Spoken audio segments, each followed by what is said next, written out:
Welcome to the Success Journey Show. Let's travel together through the lives of individuals on the road to success. Hey, what's going on, travelers? It is Ricky Ventures and Marlon Madden, and we are back with another episode of the Success Journey Show. What is going on? What is going on? Marlon, how you doing today, bro? Man, I'm doing great. Yeah. I figured out I'm getting a little older. You know, the boys on the court. Figuring that out, man. Yeah, the boys on the court don't know it, but I know it within myself because my son turned 9. You know? Oh, man. It's crazy that just the other day he was a small little baby. You know, I was holding him in church and trying to walking outside with him when he was crying and stuff like that. But it's he's 9. Yeah, dude. 9. It happens fast, man. It happens so fast, man. And soon they're gonna be, you know, my oldest son, man, I remember we were walking and I tried to push him a little bit, you know, just to nudge him. Yeah. He didn't budge, man. I was like, oh shoot. And then get this, right? So me and Nicole, we've been walking every morning, you know, doing 5 miles, you know, in the morning, you know, everything feeling good. And I called the house. I told my son, I said, hey, listen, man, we're walking back towards the house. I want you to go outside and run 4 laps around the neighborhood, right? Just to get them moving. So I get home and I see him, I see all of them running.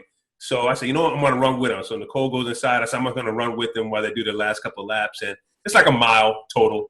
So it's like a track they run around. So boom, I ran around the first lap with them. We're good.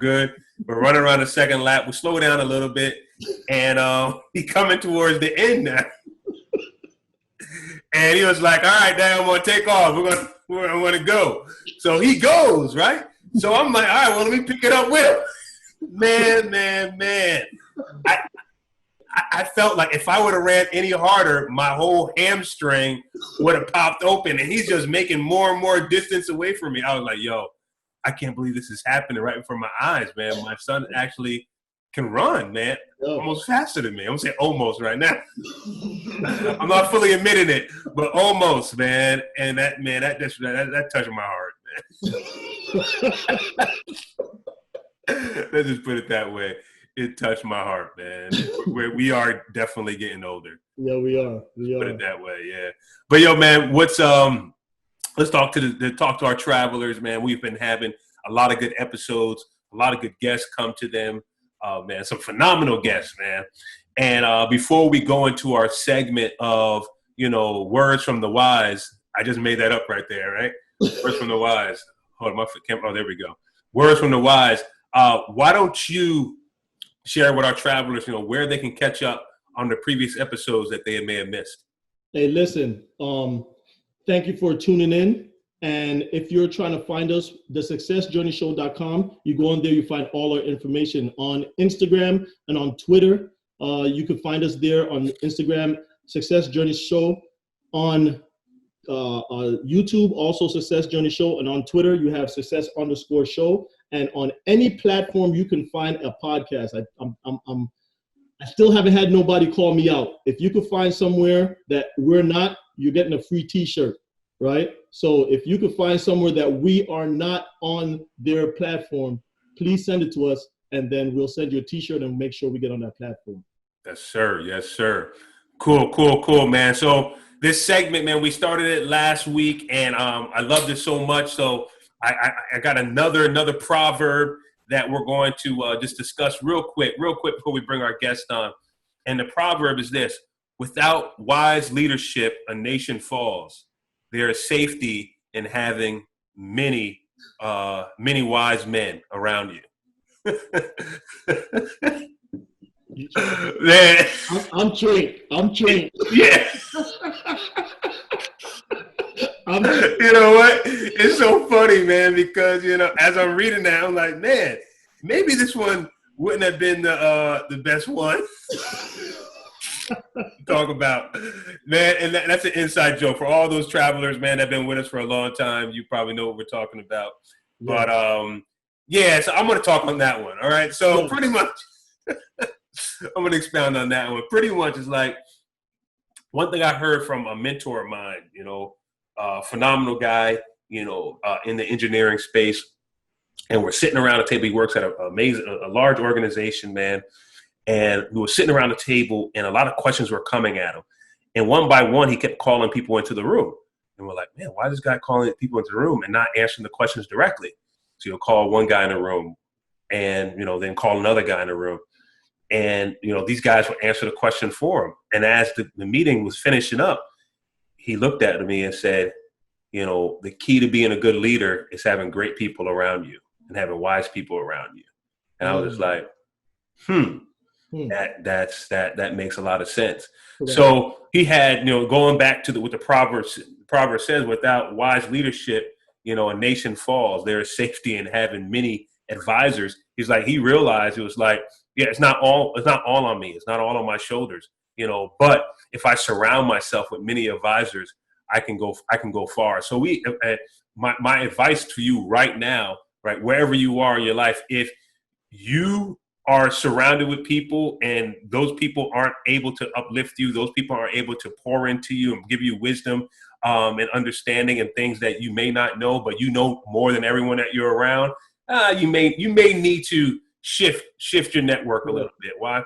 Because you need to be surrounded by people. Not saying you need to always be surrounded by people that know more than you, but surrounded by people that are going to strengthen areas where you may be weak in. Surrounded by people that may be able to give you insight in things that you're not as strong in, you've never seen before, because you're on this journey. Everyone's on this journey, and you're on this journey. You're going to go in places that you've never seen before. But these people may have that insight, may have that perspective. And if you keep them close to you, then boom, it automatically elevates you to another level. So, man, that was me taking over from Marlon on this segment here, because he just want to hear my words on having wise counsel. All right. So here we go, man. For the moment that everyone's been waiting for, we're not going to prolong it anymore. You probably said, oh, man, Marlon and Ricky, you guys are talking too much. We want to listen to the guests. So without further ado, we're bringing on a dynamic couple with us today. Is this our first couple, Rick? Say it again. Is this our first couple that's on together? Yes. I believe so. There we go. Our very first couple that's on together, and is none other than Mrs. and Mr. Dr. Mr. and Mrs. Wilson. And I asked them before the show, so I started Doctor this and all that stuff. They said, man, just call us Adrianne and Ovett and Adrianne Wilson. And we just want to welcome to the Success Journey Show. What's going on, guys? How you doing today? Hey. Yes. We're excited. Awesome. Oh, yeah, man. It was a pleasure. This was an easy one. Like I said, I know I said it to you guys. I tried to get Michelle and Obama. They turned us down. And when they did that, my heart was kind of low at first. But then I was like, we got Letting Adrian. Hey, we'll take it, Marlon. We'll take it. That box. Man, so why don't you guys share just a little bit about yourselves? Ladies first. Well, I'm Adrianne Wilson, and I am a professor at the University of Tampa, here in Tampa, Florida. I'm a professor of educational leadership, actually, and we have two brilliant sons, Jaden and Josiah. I am passionate about a lot of things that I do and things that we do together, which you all will learn a little bit more about in this discussion. And yeah, I don't want to say too much because you're going to get to know a lot more about us as we get into it. Definitely. And I'm Ovett Wilson. I am a school principal. That's my passion. To be honest with you, there's three things that drives us: education, leadership, and marriage. And, those are the three things that fuels us every day. And we're ready to go. Love it. Rick, before we start, I'm gonna tell you a story, man. When I first met this couple, right?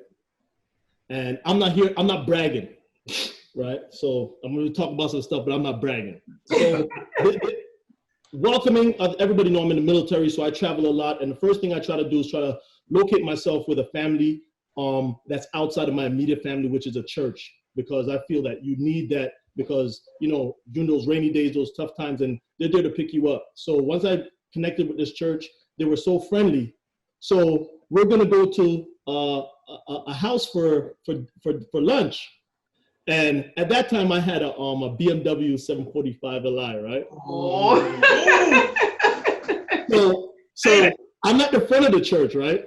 And I'm like, Ovett's like, yo, you can follow us. I said, I don't know where the place is. He's like, oh, you can just follow us, right? I was like, all right, good to go. I go, hey, I'll be driving that right there. And I point to my BM, right? And I go to Ovett. Yo, so what? He was parked in the back of the church, so I couldn't see his big. I go, hey, so what are you driving? He goes, same thing as you. So I had to stand there for a minute and said, yo, this is same thing as you, and just turned around. When it turned around, you know, like I heard soundtracks. I said, this brother's smooth. Oh man. Yeah. Love it. Marlon, I was glad to get rid of that car. That's a whole nother story. That's a whole nother story, man. That's a whole I think that somebody crashed in mine, but that's a whole nother story. But hey, I'm happy to have you guys on the show because I think this right here, first couple that's on the show, and also together they're a powerhouse, but separately they're still powerhouses. So I want to, especially in this time, a lot of people, you know, from the educational space, also from just everybody seeing the COVID, and they're home now, and they're not understanding that they got to grab something and they got to invent something, do something outside of just your regular work to make sure that you're always elevating yourself. I want you to just explain to us, how did you guys, both of you guys being in the, you know, education world, how do you guys, you know, work together, being that you're going to be at home, you still have your job, your sons, and everything like that? It's a great question. Well, man, it was a roller coaster. I think the thing that helps is that we are educators, and so we understand each other's worlds, and that really helped tremendously, especially on the whole curve of having our children at home on the onset of COVID and having to do that big transition with our kids to online learning. But what served as a benefit to us is that because we're educators, we knew how to help, you know, facilitate that within our household. And but it was when I say it was a roller coaster, I oversee the Masters in Ed Leadership program at UT, and Ovett is a principal. And so we were literally moving my program online, you know, with my students and faculty, and then watching him literally move a whole school online. 1,100 kids. Faculty, students, parents. And so we have this term called in the lab. Oh, man. And we were like our home, our dining room table, like literally looked like war zone. Like, you know, we would plant ourselves and we were just literally in the lab. And so it was a mental headspace, I think, for us, for the kids, but the kids are used to seeing us in the lab. So it was nothing new for them in that sense. But and the good thing is COVID gives lab time. I mean, no matter how you want to spin it, it gives you some time to focus. It gives you some time to be creative, innovative. Like you got to reinvent, you know, and necessity is the mother of invention. So in the lab, got to work. Love it. You know, I'm glad you asked that question, Marlon, because coming with you guys' background and just the situation that we're in now, with all of us being parents, I know what it is on the side where our kids are coming home and, you know, you got to carve out time from doing work and working with your children at the same time. And now, as you guys being educators, like you mentioned, not just worried about your children, but also the students, the college students, and then the high school students, and 1,100 students, right?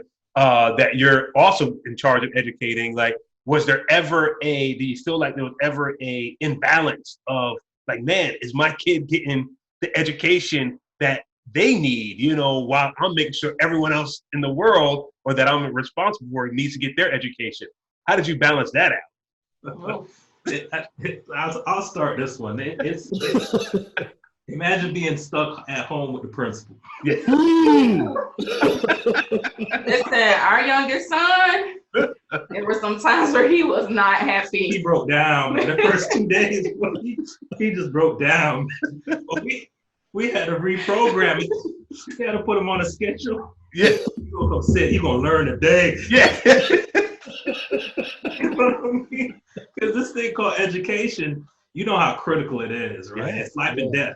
And so we can't play with it, and especially us knowing the impact of it. Yeah. So we try to set up the boys for success, and they're different kids. Yeah. Like the older one, man, that dude, he knocked all his work off on Monday so that he could go build his computer and do everything he needs during the rest of the week. And if he want to read a new book, he'd knock a couple of those off. My little one, he like me. Like, sit out. It's social hour all day. Yeah. All day. Yeah. I know if it was like my little one, it's lunch all day too. Oh, man. Like, man, you ain't hungry again. Come on, man. Every 2 hours. Yeah. Nah, love it. So this is another thing, and for you, Ovett, I know your school is fairly new, as in you brought 2 schools together Right. to make one. So Correct. walk us through that process, and now you have all that, and now you have to move that all online that quickly. Right. How did I know I keep on harping on this, but I think because even myself, I take teachers for granted. And I take anybody in the education field, we take them for granted. I know we try to. I keep on saying they're underpaid. They need to get more than anybody because these guys are the future. But when my son came home, like I said, and the first 2 weeks I'm motivated to teach him. Yeah, first 2 weeks. We're gonna do this. I found out that education is not, and teaching is not my thing. Let me tell you, boy. So I know you brought the 2 schools together. I know you're overseeing as a principal. And how did you to bring the school online? What kind of task was that, and the technical challenges that it took? Because you walk us through it. Yeah. So those are 2 big questions. We'll start with the merging of 2 schools. So there were 2 schools, a middle school and an elementary school beside each other. And one school, I ended up running both of them at the same time the year before we merged.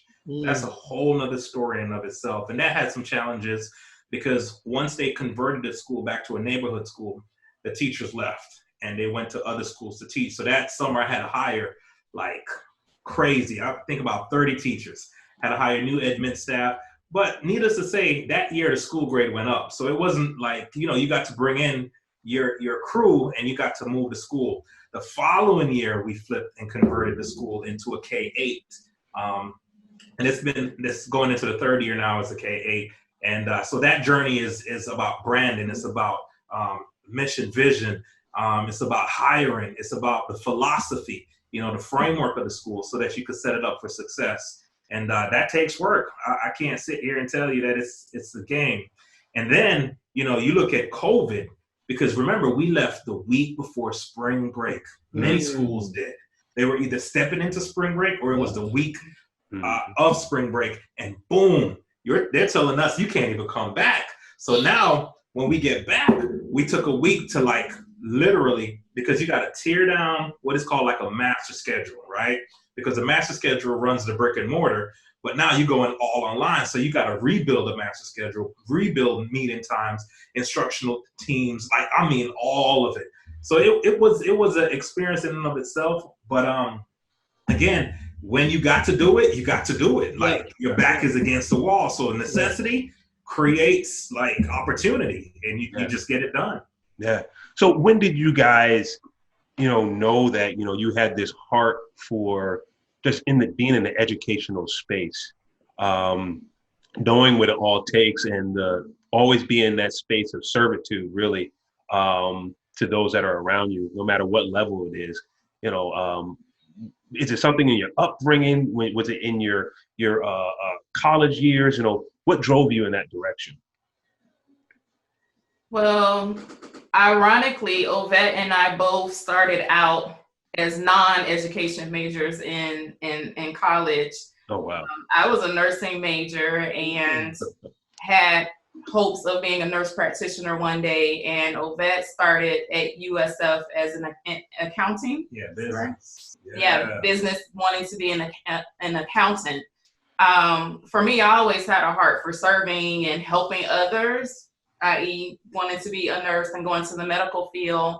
But when I started my journey in college at USF, I began to really look at adulthood a little differently and began to think about what career path was going to give me the most fulfillment and the most joy at the end of the day. And I remember freshman year sitting in a class and saying, if I had to work the rest of my life, could I see myself working as a nurse for the next 30 years? Is this what I want? Or even a nurse practitioner, you know, is this what I want? And I had to wrestle with the fact that the answer was no. And so that is what led me to education, because I have a passion for learning and have always just been very hungry for learning and that whole process of teaching and learning. And so that drove me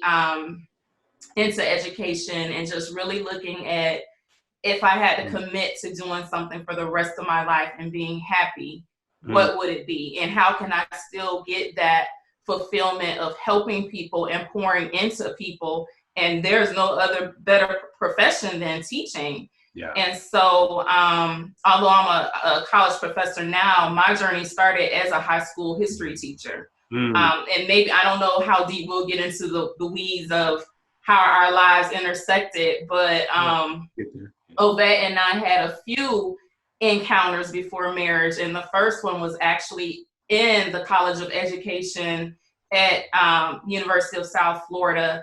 And so he was kind of always around, you know, not knowing, fast forward 10, 15 years later, he's going to be my husband.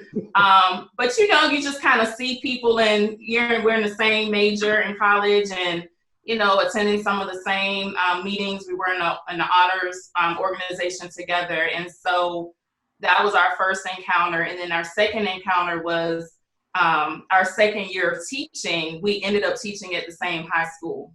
And that was pretty much all she wrote from there. So I've always had a passion for serving and helping. I am a first generation college goer. And so it was awesome that when I was working on my bachelor's degree in education, my mom decided to then go to college and finish. So we were, and she's a teacher. Oh, wow. So we were both students in college at the same time in the College of Education. And so just to even see my college journey then have an impact, and it motivated my mom to say, okay, I'm going to go back. And so, you know, that's a little bit about my journey into education. What about you? Well, real quick, you know, listen, I was a business. I wanted two things. One, dress well and make money. And my brother was an accountant. So I was like, okay, I'm going to be like him. I took college business calc. Man, I went and got my $115 back and changed my major. And two things impressed me. I had an English teacher by the name of Miss Musso. And I really wanted to be like her because, you know, I was a clown. But when I stepped in her class, I took my shoes off because it was like you're walking on holy ground. Wow. Miss Musso. But anyways, I ended up becoming an English teacher. And teaching has been in my family. And ever since, man, it's just, that's what we like to do, educate. And, you know, there's something similar that when Ovett shared about business calc. I had a similar experience. My freshman year in college, it was chemistry for nursing. Listen, when I talk to young people, I always tell them that that class made me, I learned the essence of like failure. Like that was my first F ever. First and only F was in chemistry for nursing majors. And that was the other aha moment. It was like, I don't have a desire to even go to class. Like, how am I going to make it to the program? And so I always tell, young people, like, you can turn your failure into a success. Yeah. Because I got that F and I had to climb my way up to bring my GPA up. Yeah. And to know, fast forward, here I am with a doctorate degree, but it was that F that was like that failure that was like, wait a minute, you got to get it together. Like this. So, yeah. Yeah. You know what's so crazy is I could interview both of y'all separately and get two crazy stories. All day. All day. Oh my goodness. From first generation graduate, you're immigrant, right? Coming into from my, I don't know, I don't know what it is, but there's a lot of, we interviewed all the way up to, I don't know if you know the Beatrice, she's in Targets. She had the women product in Targets and they were hitting out against her. Well, anyway, went to talk to her, found out she's Jamaican. So people might think we're setting it up. We're not. It's so to the point where I sent a Happy Independence Day to Marlon on the other day, man. I thought I was Jamaican.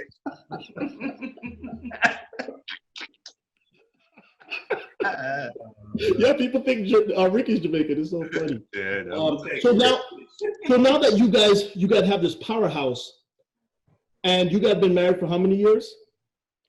13 years. 13. We just celebrated 13 years in June. Oh, congrats, man. Man, congrats. Same with me. I did 13 in June too. Yep. Oh, yeah. I just did 14 in August. Well, August 25th is going to be the real date. But COVID, we just have to move things around. When you can. Yeah. But the thing about it is that you're married now, and sometimes in a marriage you see one person have to kind of dim their light so the other one could be bright. Both of y'all are trajectory is crazy. How do you guys work that out as a family, saying, okay, I know you, because now you have to work on your dissertation and you have to work on all of that. You're in charge of 2 schools, putting them together. It's all everywhere. You have your 2 sons that you're trying to make great, right? Yeah. As a family now, how do you motivate each other, and how do you guys work together as a family to ensure that you guys get this thing accomplished? Your goal, your ultimate goal. It's funny you say that. We have a phrase, and I'm going to say it. She knows what it is because we use it every day. We say Team Wilson. Like when I say Team Wilson, like for real. And when you think about sports like basketball, it's a team sport, right? Yeah. I don't care how good the individual is. Jordan still needed the other 4. Correct.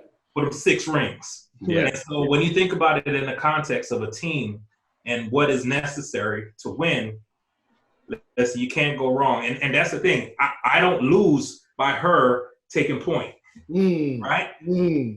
And that's the beautiful thing, because at the end of the day, we get the W. We get the W. That's it. The W, baby. Let's take that win. Yeah. Moving, So I think that's important. And Adrianne, I don't know if you have a perspective on that. Man, I think our saving grace is just, having open communication. And I don't want to sound like cliche or whatever, but it's real. And so to keep that balance, we do a lot of communicating. And are safe in our marriage to discuss when it feels like that balance might be tipping. We do a lot of communicating where we're able to share what we need individually if we feel like that balance is tipping, and what we need collectively. And so it's just ongoing communication and making game time adjustments all the time. And so that might look like if we feel that we're overextending ourselves with our commitment to certain things, we're gonna pause and we're gonna stop and say, wait a minute, this is dipping into our family time, or this is dipping into our us time. And so there's a lot of discussing and then making adjustments and then, you know, trying to find ways to nurture our marriage. Like, you know, COVID all summer, people think we're crazy, but we have committed to every single Thursday, we have date night. Because we were realizing like we're on Zoom all the time, we're working, you know, COVID has just been a game changer. And so we have to be intentional about keeping that balance even and nurturing our marriage. And so, you know, that's just kind of on a practical tip, one of the things that we've been pretty consistent about, you know, our entire marriage. And I don't hesitate to let him know if work is taking over, you know, like I never want to get to the point where I'm super frustrated, you know, and it's just like a volcano of frustration. Correct. And so, you know, having those weekly check-ins and talking about how things are going and where we need to make adjustments has really helped us. And Ricky, before you ask that question, the reason why I asked that, because from afar, people look at you guys and they're like, you know, everybody looks at man, they're winning. But they don't see behind the curtains what it really takes to win. Just a basketball analogy, they don't see you weren't in the gym with me, you know what I'm saying? Shoot when I'm putting up them 500 shots. Yeah. Right?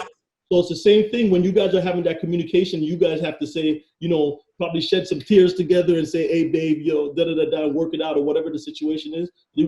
I just wanted to bring that up because with being the first couple on here, we always have somebody separate that, hey, my wife is my rock or my husband is my rock. But I just wanted to bring that out because we have two people on here that can testify, you know, exactly what you guys do to take care of each other. Yeah, Marlon, I'm glad you asked that question because, and travelers, like Marlon said, I hope you guys are hearing this because, man, you know, when you have two people, it's one thing, there's an analogy. I'll go back to another analogy, all right? I'm not going to put Marlon on the spot with this one, okay? So, it was an analogy about, and I'm not gonna get the numbers exactly right, but just follow the concept real quick. So there was they asked a question, or how many pounds can a horse pull? And let's say around even numbers, 10,000 pounds, right? And they said, okay, well now let's put another horse with it. How many pounds do you think two horses can pull? And they say, well, 10 and 10 is 20,000. And they're like, well, that would be the logical thing. But actually, when you put two horses together, they can pull around 30 to 40,000 pounds. You're like, man, how does that math work? You know, when individually they can only pull 10,000 pounds by themselves. And that's the power of having a team, man. That's what we're talking about. The power of the dynamics and the duo going together. That when you're running with somebody, not only can you just lift what their max before, but you can lift even more because you got someone encouraging you along the way, someone pushing with you, someone pulling with you. And by the time you look back, you're like, wow, look at everything that we accomplished together. So, you know, we encourage everyone out there that, you know, it's a marriage, whether it's a partnership, whatever it may be, you know, find that dynamic duo. You know, Marlon and I, we talk about it all the time, man. Marlon's stronger in areas where I'm weaker. I'm stronger in areas Marlon's weaker. You know, it's just like technology, say it. You know, it's just like, but together, you know, we're able to pull some things together, man, to really pull forward. And so we encourage you to find that partner, man, and watch how far it takes you. We have two other things we want to talk about with our dynamic duo today. And one is, I know I saw Adrianne in your bio that you work with diversity and inclusion is one area that you're over in your university, and you work with the current events that we've had in this world, and just the uprising and the awareness of what's going on. How has that also impacted you on top of the whole COVID scenario that we're in right now? Wow. That's such a loaded question. I know it. Woo. Got a fresh 45. Personally, obviously, and professionally, I'll be honest with you. after the Floyd incident, I needed a couple of weeks to just decompress. And I needed to take some time to deal with what I was feeling internally and just the struggle intellectually. And so I'll be honest, my response was slow because I wanted to make sure that anything that I did was more proactive and not fueled by emotion. Yeah. So after taking a couple of weeks to just kind of decompress, I began to kind of lock in professionally with how I can be a change agent and bring some things to awareness within my workplace. And that morphed into leading a statement of support for my department to help my colleagues as well as the students we serve and our alumni understand that we are standing in solidarity with them and that we are committed as a group of professors that are preparing and supporting future teachers and school leaders, that it is our duty to promote, to educate on all areas of social justice. And so that was the first way in which I began to move and just feeling this sense of urgency and that it was my responsibility. Just a side note, I am the only Black professor in my department and actually the first tenure track professor in my department. So that brings a huge responsibility. You know, I'm just gonna call it what it is. And so there's that, and then working on just putting together resources and things that we will now use in our department to use as sources to educate and bring awareness on social justice issues and topics as it relates to educators. And then I also serve on a diversity task force for my university. I'm on the Diversity and Inclusion Committee, and we've been doing some work there as well with administration. And then the last thing I did, because talking about that heart to serve and pour into others, I've built relationships with a lot of my students who then go on past our program, and you know, we build this organic mentorship relationship. And so even reaching out to them and, you know, having Zoom meetings where I could just check in and say, hey, you know, how are you coping? How are you dealing? This is a safe place. You know, this is a safe place for us to wrestle. There's a group of ladies that I mentor, all Black young ladies. But how are you doing? And so, like I said, it impacted me emotionally and mentally, and I just needed some time for that. But it has really set a fire inside of me. I took our oldest son on our first march. Would you ever think that you'd be doing that, right? I did, Would you ever think in your lifetime you'd be doing that with your son? No. Not at all. Not at all. And Not I mean, at we all. marched in the rain. I mean, and the march was at 9:00 in the morning.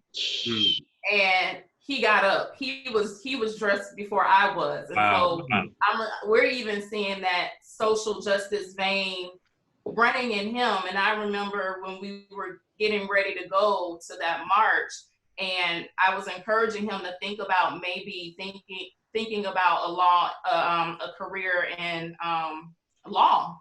You know, and I said, you know, Jaden, you have a passion for justice. And if you went into the law field, this is an area that perhaps this might be where, you know, you might be in the future and, you know, fighting for rights. And he looked at me and he said, by the time I become a lawyer, I would hope that this is not what I would be having to fight for. And you probably said the same thing when you were younger. That's true. Yep.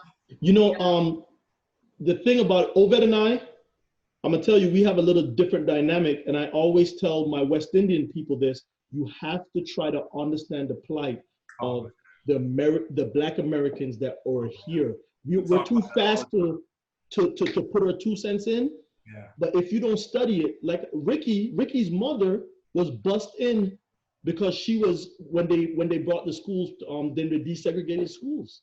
Yeah. So he's not far removed from Dr. King and everything like that.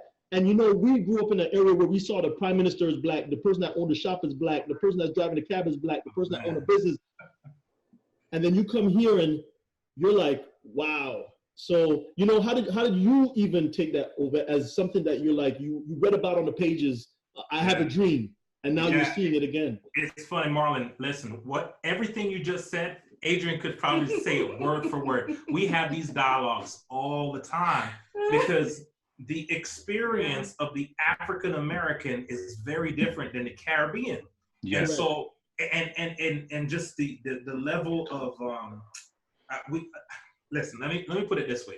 I remember there was a time I learned a word, Marlon. Have you ever had an experience all your life, but you didn't know what it was called until you got a word and then you found a word to label the feeling?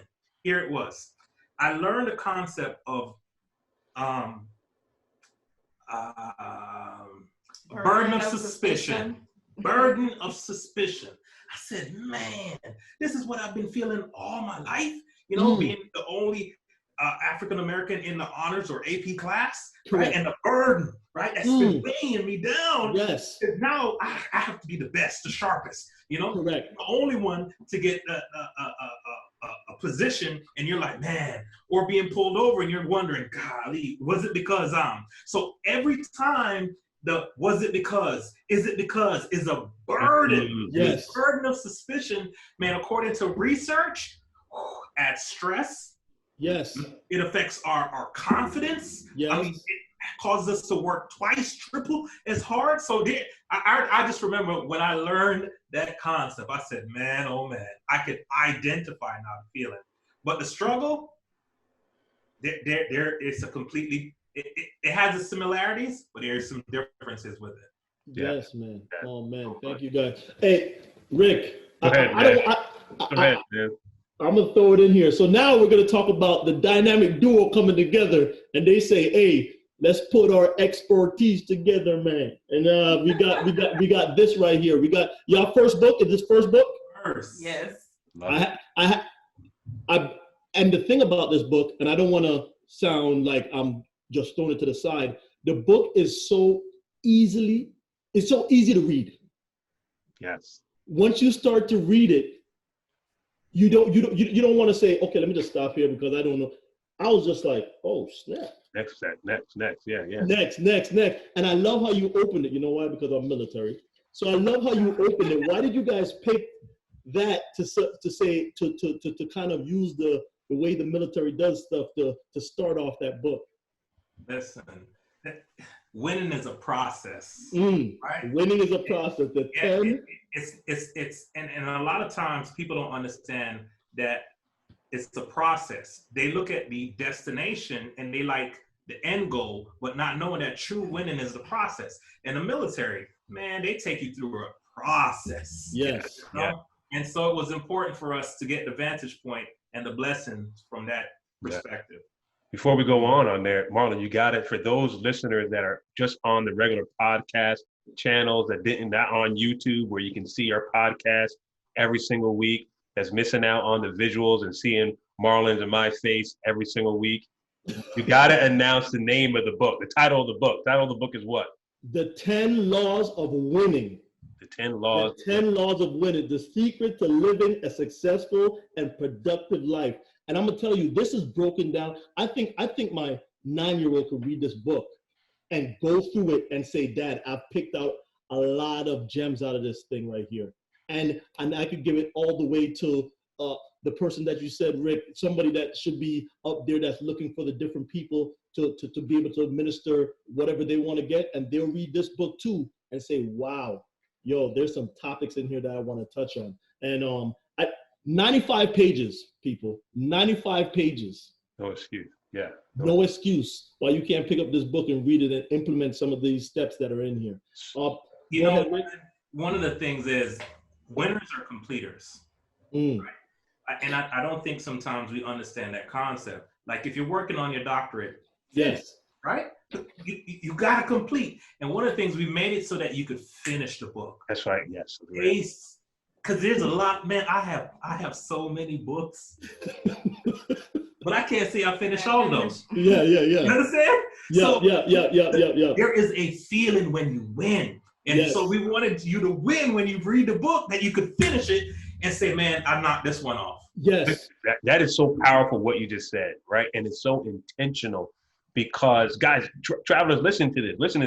You have a principal and you have a PhD, both doctors, right? Now, in order to become a doctor, right, whether medical or doctor of philosophy, you got to do a lot of schooling. In that schooling, you're doing a lot of writing, you're doing dissertations, you're doing the whole nine, right? So when you say, I wrote a book that had 90, how many pages? 95 pages. The first thing that comes to your mind is like, what? 95 pages? Why did I write 95 pages? Perfect. That's a great question. Why do we write 95 pages? The reason why we want to write 95 pages is exactly what Ovett just said. We want you to finish it, because finishing something is one of the key elements of becoming successful. Right there. So right there, man, in the formula, they don't just talk about, hey, being successful. They set you up out the gate on being successful on your journey. So what made you guys come together and say, hey, you know what? We want to write a book. That's a great question. Listen, there are crossroads that we run through, right? You know, one of the things, we had a coach, and coach says, listen, I want you to do 3 fundamental things. Number 1, write down what you're expert in. Number 2, write down what you're passionate about. 3, write down everything you have high skill sets in. So we list everything on those 3. Next, he said, listen, cross-reference and see the 3, anything that falls in all 3 areas: expertise, high skill set, and you're passionate about. 3 things landed, right? Leadership, education, marriage. And so we said, you know what? Let's give people a tool, all right? Let's give them some laws that if they apply the laws to any of these areas, I'm talking about, we just presented at a conference, and a state attorney came to me and said, man, listen, what you just taught on, my lawyers need this stuff. Wow. And that's what I got from this, man. Wow. And I was speaking to like high school seniors. Yes. You know, but he was there and he came and he listened and he was like, whoa. He said, can I get a copy? Because I need to get it to my son. And I got some friends that they need these 10 laws right here. Wow. Rick, I want to do something to say, this is how simple but intricate this thing is, right? When I was reading, I was like, it says, right?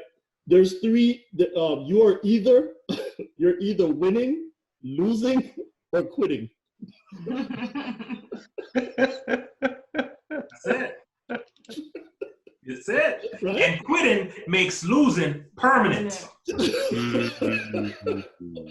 Permanent.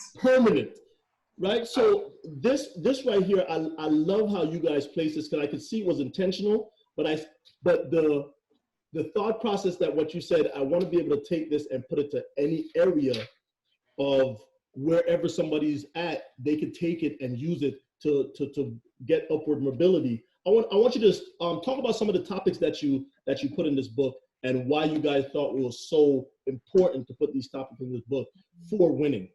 Mm-hmm.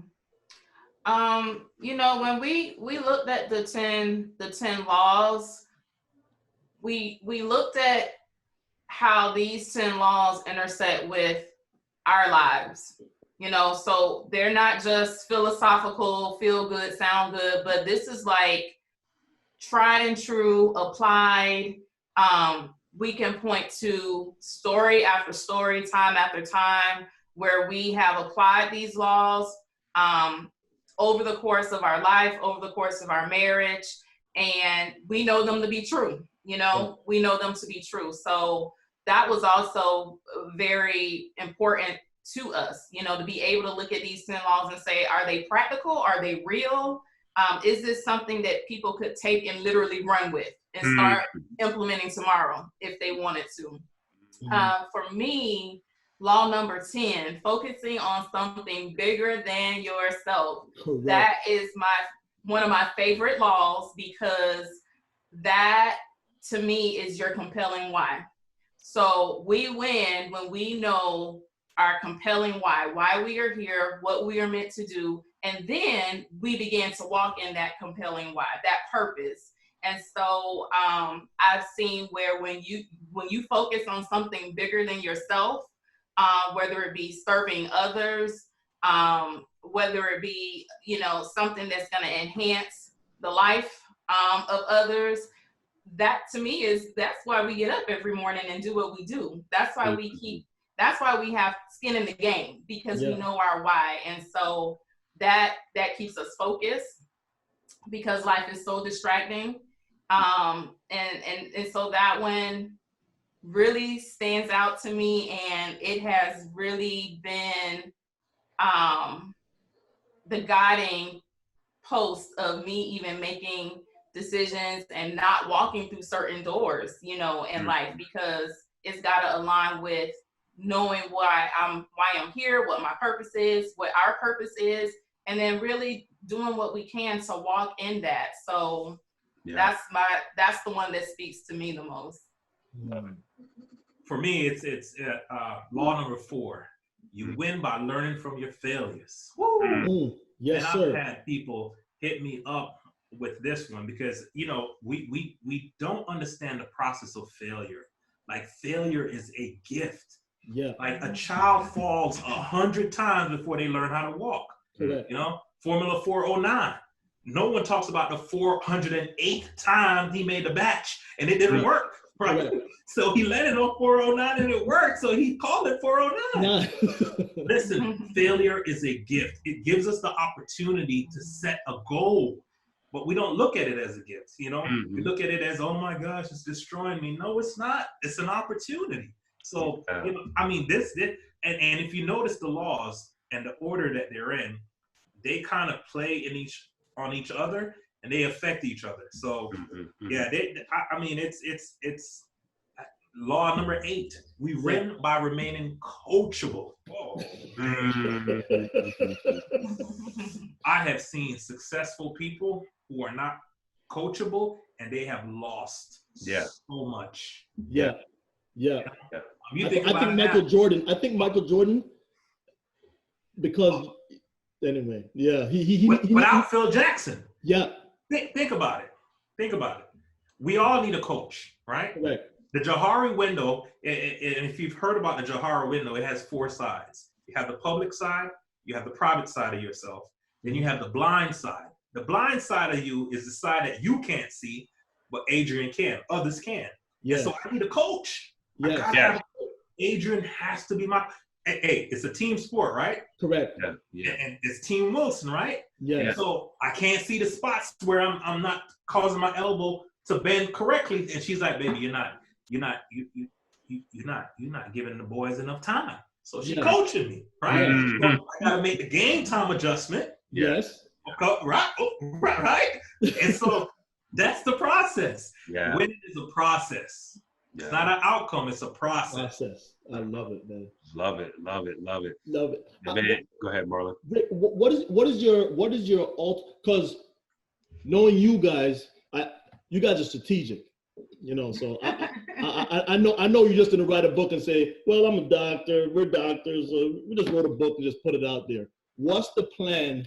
What's the bigger plan than yourself that caused you to really write, to put that you have this book? I like the question, yeah. Marlon, you're right. You are absolutely right. We are strategic. We have our next book is already churning in the lab. So the idea is basically to do a series. We're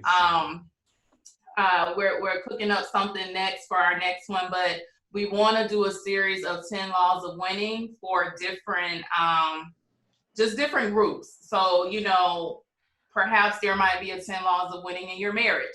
That might pop up one day. Or 10 Laws of Winning in Leadership. Leadership. You never know. You might see that one day. Expertise. Yes. I know you guys. Yeah. Love it, man. No, man, I'm just excited to see you guys just winning, not only winning, but winning together. It speaks volumes to just what a great union can be, and the power of a great union that is centrally focused on just working together, man, to bring the best out of each other, not just for yourselves, but for your family, your sons, not only for your sons, but also for the community that you guys support. Man, it's a blessing and honor to even have you on the show to sharing your story. And typically, we will ask the question as we're coming to the end, as to, if you can go back, what would you have said? And, as I'm saying that, I have to go back because we missed something here. The union of you two, Yes. I know you guys mentioned that you guys were crossing paths, along your journey, but when did it click? When was it like, man, I don't just see you or passion, I see you, I see you, it's good. Tell us that story, that how that unfolded, and then we'll go to my last thing. I'll give you the cliff notes. There's a book called Wink, and the concept of wink is that things are not accidental, right? It's a wink from God. It's like God is saying, listen, I love you, and I need you to know that I love you. So I'm gonna give you this little wink where it's not an accident. Like the alignment is almost like too scary. So it ain't like some accident. Like it was God himself. And I remember the day I was checking my mailbox and she was coming through the front door. Now, remember, I ran into her in the education department at the university, and I just stopped her and said, "Hey, what's your name?" And she stopped, and we talked, and that was it. We kept it moving. And then that day, I'm coming to my mailbox, and she's coming through her front door. I said, "Whoa, hey, Wink." that wink," you know what I mean? And I mean, at the end of the day, stories been told after that. But by the way, speaking of wink, the day that he saw me coming in the front door at Middleton High School, I was only there because my position had gotten cut at the school that I was teaching at my first year. Wow. And on the totem pole was always the first to go. And my friend called me up and said, "Hey, we have a position over here at Middleton High School." That they saw your name on the bulletin. Oh, yes. You did not know. I didn't know that my position had gotten cut. No one at my job told me. Right on your day off. They were trying to bring her back. But they were trying to retain me. So they had a different plan to kind of move other people around in order to retain me. And my friend saw my name on what we call the pool list or whatever of people who are going to need to, their position is cut and they get to go and choose a position at another school. And she called me up and she said, "Hey, we want you over here." And I said, "Well, let me just spend a day at the school. Can I come over and shadow you for a day to see if this is somewhere that I want to be?" And so she said, "Sure." And lo and behold, 7:30 in the morning, I'm sitting in the main office just waiting for my friend to come get me, and he walked in. And so that, talking about wink. Like, I got cut from a position, like God was saying, by any means necessary. Wow. You ain't didn't get it. How many times I gotta wait? He crossed your path a couple of times, and he's like, "Man, you need to get with this, man. I'm trying to put her in front of you, and you keep on not talking to her." But I also wanted to add that our marriage story is a journey also, and because it's something that we're passionate about, pouring into couples and mentoring couples and helping them to learn through some of the struggles, honestly, that we had, and as we began to enter marriage, and even those first few years of marriage, we vowed that, like, every lesson that we've learned, we're gonna create an opportunity to pour into others, to teach other couples, on our lessons learned. And so that created the platform of My Marriage Mentors. So that is the other offshoot of what we do as a team. We are officially My Marriage Mentors and have been doing it for a few years, just kind of very casually. But God just every year would send us couples to like every year mentor, counsel. And so just last year, maybe we said, all right, let's go ahead and open up the can of worms and kind of really pour bigger. And so mymarriagementors.com. You know, My Marriage Mentors. Cool. We'll have that in the book as well. So people listening to this, we're going to put all this up. So if you want to be a part, and this is, I'm all the way in Virginia, and I'm a part of the My Marriage Mentor, right? So because they have little different challenges that you could do. So you guys could be anywhere and be a part of this. So don't be afraid to jump on here and on the mymarriagementor.com and get yourself with the crew. Ricky, you need to get on it, man. Yeah, I'm surprised the first time you're saying something about this to me, you know? I thought we shared everything, you know? This guy over there winning with the marriage coaches, and I'm sitting here. No, but also, too, one other thing we didn't touch on, and I know we're running out of time here, but the Reform. Tell us a little bit about Reform. Tell us what the acronym means and what your mission is with that. So Reform is raising expectation for optimum measures. It's a brainchild, and it's been developing for quite some years, and it's around how do you help others raise their expectations so you could get optimum performance, basically. And so it's a teaching that we do, and it's amazing, and it crosses over on many things too, because it could be military, education, business, like you name it. And so it's almost like a wheelhouse to help people take their whatever they're doing to the next level. Love it. Oh man, listen, man, you guys have been a blessing to this show, man. A blessing. And we really, really appreciate, like I said before, I really, really, really appreciate you guys coming on, myself and Marlon. Before we do our little closing part, can you just share all your information so that people that are looking for your book, people that are trying to get on the marriage team, people that want to be involved in Reform, that they can just get all that information and be a part of the great work that you guys are doing? Sure. So to get more information about the 10 Laws of Winning, you can go to www.10lawsofwinning.com. To find more information about My Marriage Mentors, www.mymarriagementors.com. We also have a Facebook page as well. And Reform is reformexpectations.com. Reformexpectations.com. And I know they could get the book at Amazon, but I know how it works.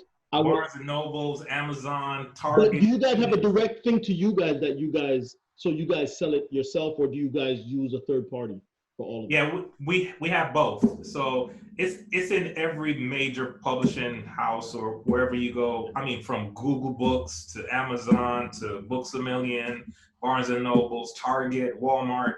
It's everywhere. So love it. But I'm trying to get you the most revenue, so go to their platform. Go to their website. Nah, man, love it. The last question that we would ask you guys, and this is brand new, so I'm putting you on the spot, Marlon. I keep coming up with these different segments we don't even talk about. But we're having good communication. Yeah. We're good, right? The title of your story. You know, we had the title of your story, man. What would it be? The title of your story. I have one. Okay. This is a challenge because I want to see if Ovett has the same one that I have. I do have one. Oh, man.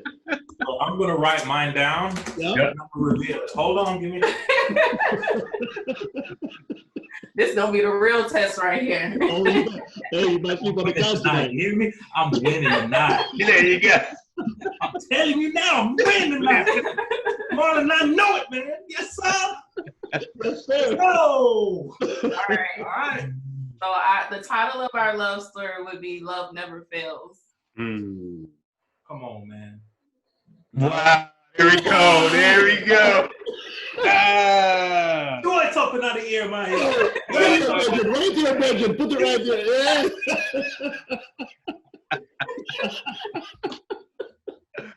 Man, let's hurry up and get them off this podcast. Let's hurry up and get them off the podcast. Nah, I love it. Love never fails. Love never fails. Thank you so much, guys.